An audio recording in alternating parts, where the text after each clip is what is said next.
We use a formula of about 20% time, and so 1 day a week is devoted to something that my students want to explore. It can be anything from, we're interested in quagga mussels and how are we going to get rid of them at Lake Mead. It could be, we want solar panels to be adopted in Nevada because we have so much sunshine. And whatever that project is, they spend almost the entire year working on it. In a model STEM school, STEM has been fully integrated in all content areas throughout each school day for all students. Model STEM schools have a strong STEM vision that guides instruction, scheduling, and budgeting. Students, teachers, and families all buy into the vision and understand that STEM is important. As our teachers are developing curriculum and they're looking at the standards-based instruction, they're also taking into account what are the real-world problems that are going on in the news, what is taking place in the world around them, and then they're looking at their community and they're saying, how can we incorporate this in and how can we help the kids build a better understanding. They are sustaining and they are staying in their schools longer. They are not wanting to leave a STEM school because they are allowed that freedom to truly build a really strong content and curriculum and collaborate with their colleagues. Model STEM schools base learning in solving authentic, real-world problems or projects that require the application of knowledge learned in different subjects. Our students take on things from natural disasters to renewable energy, infectious disease.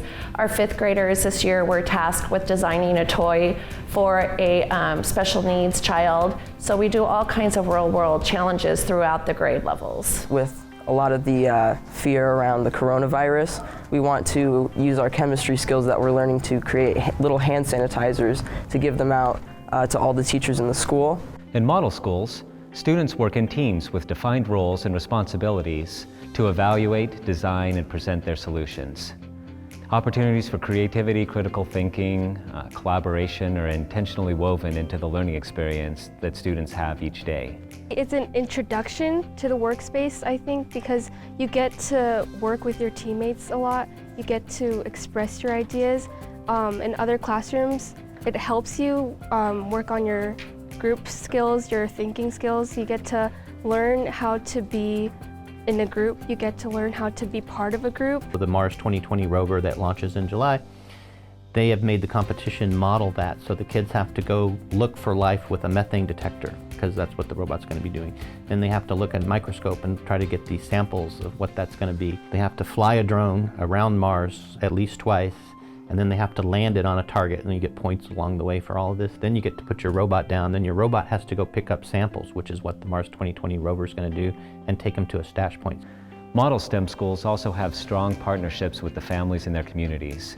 We have a highly collaborative team here at McCaw, and those teachers sit down with the community partners and they work together to figure out where we can best utilize the resources to bring them into the school, to truly hit those standards, to truly engage the students in a productive way.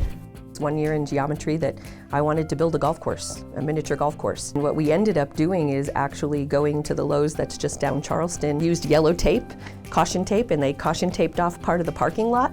And we had dads come with trucks, and the kids had to have their blueprints completely done. We had people come in from outside companies, architecture firms, taught the kids how to use the software. The kids built it up. Once they had their blueprint, they were allowed to come and build. They weren't allowed to do any of the cutting, but they were allowed to drill their own holes. They were allowed to do all their hammering, their painting, they did everything. They designed every single hole. We had 17 holes of a miniature golf course.